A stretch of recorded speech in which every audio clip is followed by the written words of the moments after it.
Hello friends, welcome to crazy G K trick. दोस्तों, आज के इस वीडियो में हिस्ट्री के एक ऐसे समय काल को डिस्कस करने वाले हैं जो भारतीय इतिहास का स्वर्णिम काल भी कहा जाता है। हम बात करने वाले हैं अकबर के शासनकाल की। मुगल साम्राज्य के दौरान अकबर के शासनकाल को डिटेल में डिस्कस करेंगे एंड लास्ट में एक इम्पॉर्टेंट क्वेश्चन आंसर टेस्ट भी लगाएंगे कि इस टॉपिक से किस तरीके के क्वेश्चन एग्जाम में पूछे जाते हैं। वीडियो काफ़ी इंटरेस्टिंग होने वाला है, इन्फॉर्मेटिव होने वाला है, तो वीडियो को आप एंड तक ज़रूर देखिएगा। अगर वीडियो अच्छा लगे तो वीडियो को लाइक एंड शेयर ज़रूर कर दीजिएगा। तो चलिए बिना किसी देरी के हम लेक्चर को शुरू करते हैं। दोस्तों, अकबर की बात करें तो अकबर का शासनकाल चला था 1556 से लेकर 1605 ईस्वी तक। अकबर मुगल साम्राज्य का एक महान शासक हुआ, एक महान रूलर था। 1542 को अमरकोट के किले में अकबर का जन्म हुआ था। उनके पिता कौन थे? हुमायूं थे। और माता कौन थी? हमीदा बानो बेगम। अकबर का पूरा नाम था अबुल फतह जलालुद्दीन मोहम्मद अकबर। वहीं अकबर के बचपन का नाम था जलाल।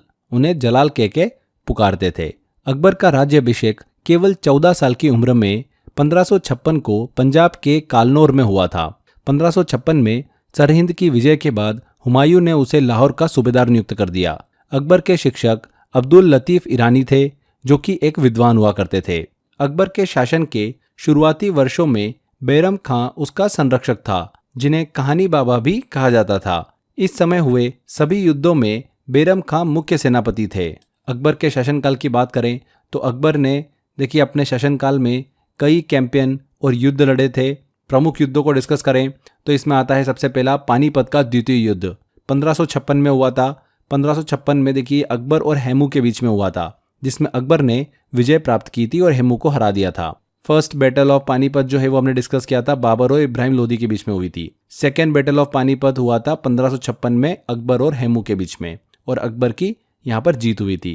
इसके बाद 1560 से लेकर 1561 तक अकबर के शासन पर उनके हरम दल का प्रभाव रहा है, जिसे पेटीकोट का शासन भी कहा जाता है। हरम दल के मुख्य सदस्य कौन कौन थे?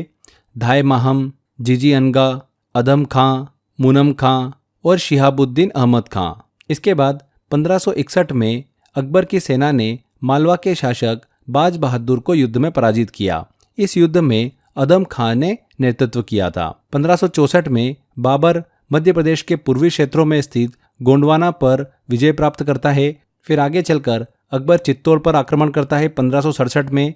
1567 में अकबर ने मेवाड़ के शासक राणा उदय सिंह को हराकर चित्तौड़ पर कब्जा कर लिया था। 1568 में अकबर ने रणथंबोर पर आक्रमण किया और चौहान राजपूतों की हाड़ा वंश को हरा दिया।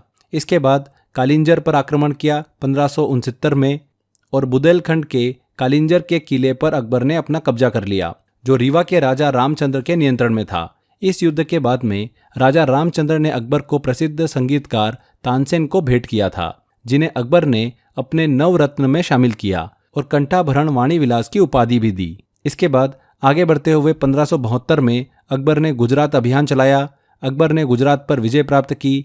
इसी समय अकबर ने पहली बार समुद्र को देखा था और यहाँ पर पुर्तगालों से भी मुलाकात की। आगे बढ़कर 1576 में अकबर ने हल्दी घाटी का युद्ध लड़ा। बहुत ही खतरनाक युद्ध हुआ था 1576 को अकबर और महाराणा प्रताप के बीच में।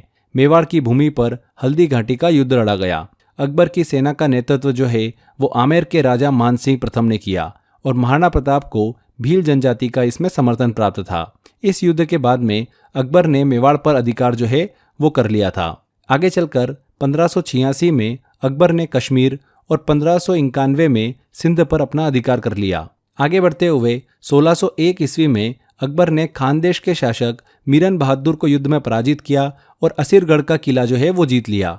ये जो अभियान था ये अकबर का अंतिम विजय अभियान था, खानदेश अभियान। तो इस तरीके से अकबर ने 1556 से लेकर 1601 तक कई युद्ध लड़े और अलग अलग युद्धों में विजय प्राप्त करी।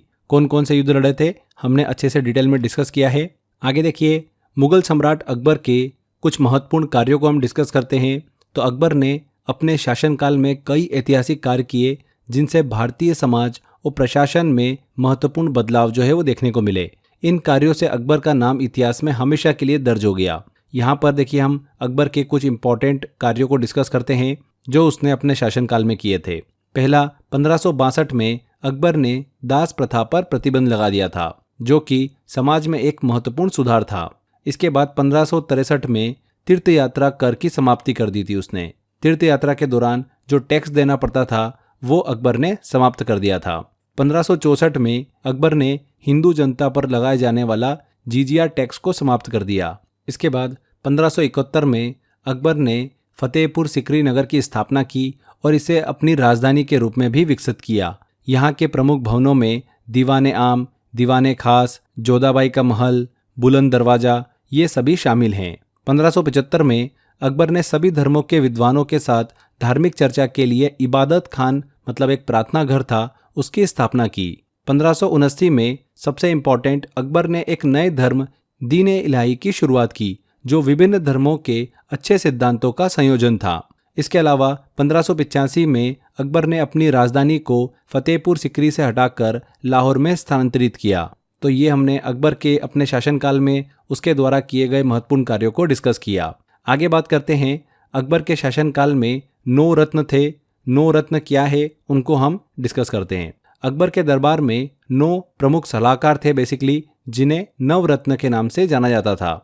ये सभी अपने अपने क्षेत्र में बहुत ही निपुण थे और अकबर को बहुत ही महत्वपूर्ण सलाह जो है वो प्रोवाइड करते थे। इसमें से सबसे पहला नाम आता है बिरबल का। बिरबल का वास्तविक नाम क्या था? महेश दास था। ये हास्य और बुद्धिमानी के लिए बहुत ज़्यादा प्रसिद्ध था। दूसरा टोडरमल, राजस्व और वित्त मंत्री फाइनेंस मिनिस्टर के रूप में ये अकबर को सलाह देते थे, जिन्होंने 10 साल बंदोबस्त की शुरुआत भी की। तीसरा तानसेन, सबसे इम्पोर्टेंट महान संगीतकार और गायक थे। चौथे नवरत्न थे इनके अबुल फजल। इन्होंने अकबर की आत्मकथा अकबरनामा लिखी थी। इसके अलावा आइन ए अकबरी के लेखक भी हैं। अकबर के 5वें रत्न थे फैजी, अबुल फजल के भाई और प्रसिद्ध कवि थे। छठे थे मानसी, जो कि अकबर के सेनापति और अकबर के विश्वास पात्र साथी थे। 7वें थे अब्दुल रहीम खाने खान, जो कि प्रसिद्ध कवि और विद्वान थे। 8वें थे मुल्ला दो प्याजा, हास्य और बुद्धि के लिए बहुत ही ज़्यादा प्रसिद्ध थे। एंड 9वें रत्न थे फ़कीर अज़ियुद्दीन, धार्मिक और आध्यात्मिक सलाहकार थे अकबर के। तो ये अकबर के 9 रत्न थे जो हमने डिस्कस किए। इनमें सबसे इम्पोर्टेंट ध्यान रखिएगा बिरबल, टोडरमल, तानसेन, अबुल फजल, मानसी और मुल्ला दो प्याजा। ठीक है, आगे बढ़ते हैं फ्रेंड्स। अकबर के काल में बहुत ज़्यादा देखिए हमको साहित्यिक कार्य भी देखने को मिले। अकबर के शासनकाल में साहित्यिक विकास भी अपने चरम पर था। इस काल को इसीलिए हिंदी साहित्य का स्वर्ण काल भी कहा जाता है अकबर के काल को। अकबर के शासनकाल में अबुल फजल ने अकबरनामा और आइन ए अकबरी जैसी महत्वपूर्ण ग्रंथों की रचना की। फैजी ने भास्कराचार्य की लीलावती का अनुवाद फारसी में किया। सूरदास द्वारा रचित नल दमयंती का अनुवाद फैजी ने फारसी में सहेली के नाम से किया। इसके अलावा मुल्ला अब्दुल कादिर बदायूनी ने रामायण और सिंहासन बत्तीसी को फारसी भाषा में अनुवाद किया। इसके साथ साथ अथर्ववेद का अनुवाद भी इब्राहिम सिहर्द ने किया और राज तरंगिणी का अनुवाद मौलाना शाह मोहम्मद शाहाबादी ने किया। अकबर के ही शासनकाल में भागवत पुराण का फारसी में अनुवाद किसने किया था? टोडरमल ने किया था। तो इस तरीके से अकबर के काल में हमको कई साहित्यिक कार्य जो है वो देखने को मिलते हैं, इसीलिए इसे हिंदी साहित्य का स्वर्णकाल जो है वो कहा जाता है। अकबर ने अपने शासनकाल में कई भव्य निर्माण कार्य किए जो उसकी वास्तुकला में रुचि और प्रशासनिक क्षमता को भी दर्शाता है। जैसे 1571 में फतेहपुर सिकरी की उसने देखिए स्थापना की। अकबर ने इस नगर को बसाया और इसे अपनी राजधानी भी बनाया। यहाँ के प्रमुख भवनों में दीवाने आम, दीवाने खास, जोधाबाई का महल और बुलंद दरवाज़ा शामिल हैं। बुलंद दरवाज़ा की बात करें तो देखिए ये एक महान प्रवेश द्वार है। बेसिकली 1602 में अकबर ने इसका देखिए निर्माण कराया था। क्यों कराया था? यह दरवाज़ा फतेहपुर सिकरी में स्थित है। अकबर ने गुजरात पर विजय प्राप्त करने की खुशी में इसे बनाया था, जो कि उनके दक्षिणी विजय अभियान का एक महत्वपूर्ण हिस्सा था। तो ध्यान रखिएगा 1602 में अकबर ने बुलंद दरवाजे का निर्माण कराया था दक्षिण विजय की खुशी में। इसके अलावा अकबर ने ही जामा मस्जिद, नगीनी मस्जिद जैसी प्रमुख धार्मिक स्थलों का निर्माण जो है वो फतेहपुर सिकरी में कराया। आगे चलकर 1605 में अकबर की मृत्यु हो जाती है और उसे आगरा के पास सिकंदरा में दफना दिया जाता है। इसके बाद उसका पुत्र सलीम जो है, जिसे जहांगीर के नाम से भी जाना जाता है, वो अगला मुगल बादशाह बनता है। तो यहाँ पर हमने ये हमारा थ्योरी सेक्शन कवर किया है। बहुत ही सिंपल और आसान शब्दों में हमने इसको समझा है। फ्रेंड्स, इसी तरीके से मैंने पूरी हिस्ट्री को आपको पढ़ा रखा है। जो भी एग्जाम ओरिएंटेड कंटेंट है वो मैंने आपको प्रोवाइड कर रखा है अपने 100 GS के कोर्स में। सारे सब्जेक्ट मैंने उसमें आपको इसी तरीके से पढ़ाए हुए हैं। अगर आप जीएस का कंप्लीट सॉल्यूशन चाहते हैं तो आप मेरा 100 आवर जीएस का कोर्स ले सकते हैं। 100 घंटे के अंदर मैंने टू द पॉइंट वही इन्फॉर्मेशन आपको दी है जो एग्जाम ओरिएंटेड है। हिंदी एंड इंग्लिश मिक्स में मैंने आपको पढ़ाया हुआ है। जहाँ पर कॉन्सेप्ट की ज़रूरत थी वहाँ पर हमने कॉन्सेप्ट से पढ़ाए, जहाँ पर ट्रिक की ज़रूरत थी वहाँ पर ट्रिक से, जहाँ पर इमेजिनेशन स्टोरी के माध्यम से, तो हमने उस तरीके से वहाँ पर स्टडी करी है। तो अगर आप 100 आवर जीएस का मेरा कोर्स लेना चाहते हैं एंड जीएस का कंप्लीट सॉल्यूशन चाहते हैं तो आप डिस्क्रिप्शन बॉक्स और कमेंट बॉक्स में लिंक दे रखा है, वहाँ से आप इस कोर्स को एनरोल कर सकते हैं। इसके अलावा आप crazy GK trick application download कर लीजिए। वहाँ पर फाउंडेशन कोर्स में कोर्स बाय अक्षय सर वाले फोल्डर में आपको ज्वाइन करने वाला ऑप्शन दिया हुआ है। तो एक बार विजिट ज़रूर करिए, जो डेमो लेक्चर है उनको देखिए, आपको बहुत सारी चीज़ें समझ में आएगी एंड आपका जीएस का टेंशन लिटरली पूरी तरीके से खत्म हो जाएगा। चलिए अब बारी है फ्रेंड्स इस टॉपिक के एमसीक्यू सॉल्व करने की। किस तरीके के क्वेश्चन इस टॉपिक से एग्जाम में पूछे जाते हैं, चलिए कुछ क्वेश्चंस लेते हैं और सॉल्व करते हैं। पहला क्वेश्चन है, इनमें से कौन सा कथन अकबर के हरम दल के बारे में सही है। अकबर के हरम दल की बात करें फ्रेंड्स तो इसकी व्यवस्था एक स्ट्रक्चर्ड और ऑर्गेनाइज एडमिनिस्ट्रेशन थी। इसमें कई वरिष्ठ महिलाएं शामिल थी जो प्रशासनिक और सामाजिक फैसलों में भूमिका निभाती थी। महम, अदम खां, जीजी अनगा, ये तीनों अकबर के हरम से जुड़े हुए महत्वपूर्ण सदस्य थे। तो यहाँ पर देखिए बी ऑप्शन यहाँ पर सही होगा। अगला क्वेश्चन है, 10 साला बंदोबस्त किसके द्वारा शुरू किया गया था और इसका उद्देश्य क्या था। 10 साला बंदोबस्त की बात करते हैं तो टोडरमल द्वारा शुरू किया गया था। भूमि राज व्यवस्था प्रणाली को व्यवस्थित करना इसका उद्देश्य था। इसमें 10 वर्षों के औसतन उत्पाद के आधार पर किसानों से टैक्स लिया जाता था। ये प्रणाली स्थिरता, ट्रांसपेरेंसी और न्यायपूर्ण कर वसूली के लिए जानी जाती है। टोडरमल, ए आंसर यहाँ पर बिल्कुल सही होगा। दीन इलाही का मुख्य उद्देश्य क्या था, तो धार्मिक समन्वय और सहिष्णुता बढ़ाना। मतलब दीन इलाही अकबर द्वारा 1582 में शुरू किया गया था, एक धार्मिक आंदोलन था। इसका मेन उद्देश्य यही था कि हिंदू, मुस्लिम, जैन, पारसी, ईसाई सभी धर्मों के मूल्यों का संयोजन कर धार्मिक सहिष्णुता को बढ़ावा देना।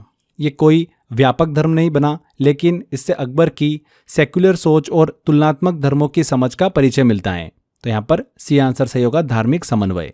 अकबर द्वारा किस धार्मिक कर की समाप्ति ने हिंदू जनता में व्यापक समर्थन उत्पन्न किया था, तो कौन सा, जजिया कर। अकबर ने 1564 ईस्वी में जजिया कर को टैक्स को समाप्त कर दिया था।